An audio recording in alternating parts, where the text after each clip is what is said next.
So I'm Stuart Maister, I'm the Managing Director of the StoryBuild Agency, and we help large organisations align their leadership teams around an agreed narrative that they can then use to effectively sell, develop and deliver change programs, or run any kind of initiative where they need to make sure everyone's on the same page. What's amazing is that no organisation exists without a story. In fact, it only exists as a story. Of course, there are many things that organisations have. They have people, they have buildings, they have logos, they have stuff. But actually what binds all of that together is a story for their employees, for their customers, for the people they need to deal with. So what's critical is that they get the story right. They decide what the story should be and then put resource into making sure they bring that to life in the minds of those they need to engage. Well, there are a number of levels to story. There's, if you like, the master narrative of the organisation or of the people who are involved in the organisation.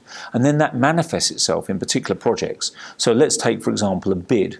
If I've got a big bid, my bid should be a manifestation of my overall story. It should be one example of the story that I want to tell to the marketplace. I need to have decided what that story is, and then I need to bring that to life in each and every bid so there's consistency. Within the bid itself, what is our story? And the focus for that is on the people we need to engage, what motivates them, what's their whys, as I call it, and then the hows, the how of how we're going to deliver what it is we say we're going to deliver. And finally, and least interestingly, the what. What is it we'll do? That's usually the least interesting question to ask. For an MBA student, the number one question in this context is, what is my story? What is the narrative that I'm going to be consistent to? And to develop that narrative, they have to go through the same process they would if they were a large multinational company. Who is it I'm looking to engage? Specifically, the people, not the organizations. Why should they be interested? What are their motivations in life, and how can I tap into their motivations? How do I do what I do? What's the experience of employing me or working with me? What's the way in which I do things that's special or distinctive, that maps onto the whys of the people I'm seeking to engage? And finally, and again least interestingly, is what? What is it that I've got? What is my qualification? What did I study? That is often the least interesting part of the story. It's important to do some fundamental analysis in developing your story. So even if you have a bad story in your history, a bad reputation, something that is awkward, you need to focus on who you're looking to engage, why they are motivated, what is in their interests, what is it that they're trying to achieve, and focus on how you're going to help them achieve their objectives.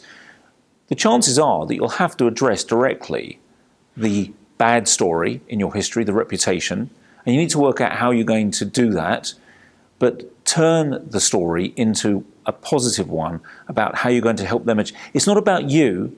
Actually, your story is not really about you. It's about the people you're seeking to engage and what they're interested in. And if you can really focus on that above all else, then you'll get a story that is going to work more effectively. If your company has a clearly defined and articulated narrative, something that everyone knows is the story of the company, but your own personal story doesn't match that, then of course you've got a problem. And there are two possibilities. One is that you can, depending on how senior you are, proactively seek to develop and change and affect the story of your company so that in line with your own values, your own whys, if you like, the things that motivate you. Or, of course, you have a decision to make. But I think in many cases, many organizations don't really have a clearly articulated narrative. They just don't have it. They have a series of different stories that coexist. And so one opportunity for you, if you're seeking to build your career in that organization, is to be the person that is the catalyst for them to simplify and articulate a narrative that you feel comfortable with and that obviously works for the people they're looking to engage. There's a big difference between people who've just got their MBA and then those same people a year, 2 years, 10 years, 20, 30 years into their careers, because they've come freshly from a world in which they've been able to think about things in more depth into a world in which they're dealing with the day-to-day, the minute by minute. And I think the value of a session like today's refresher course is it gives people who have got the skill set to have some perspective, to reflect on some of these ideas and concepts, an opportunity to get out of the day-to-day, get out of the minute-to-minute, and once again, think bigger thoughts. And I think that's always valuable.